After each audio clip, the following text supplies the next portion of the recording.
বিকল্প বিরোধ নিষ্পত্তি ব্যবস্থা। এবার সমসাময়িক শীর্ষক বক্তৃতা অনুষ্ঠিত হয়েছে মেঘালয় স্থিত ইউএসএলআর কেন্দ্রীয় অডিটোরিয়ামে।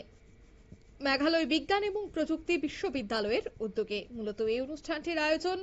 ন্যায় বিচার তখনই অর্থবহ হয় যখন তা ন্যায়ভাবে, মর্যাদার সাথে এবং সময় মতো বিরোধ নিষ্পত্তির মাধ্যমে সম্পন্ন হয়। ঠিক এই কথাই বললেন প্রাক্তন সুপ্রিম কোর্টের বিচারপতি ডক্টর মুকুন্দকাম শর্মা।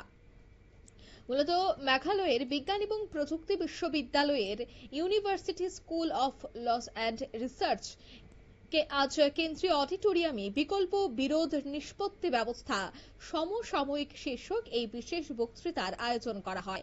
অনুষ্ঠানে উপাচার্য অধ্যাপক জিএসডি এসসি শর্মা, অধ্যাপক ভারতী শর্মা, প্রফেসর এমেরিটাস অধ্যাপক শুভম রাজখোয়া, বিশিষ্ট শিক্ষাবিদ, আইন বিশেষজ্ঞ, অধ্যাপক, আইনজীবী, গবেষক এবং শিক্ষার্থীরা উপস্থিত ছিলেন।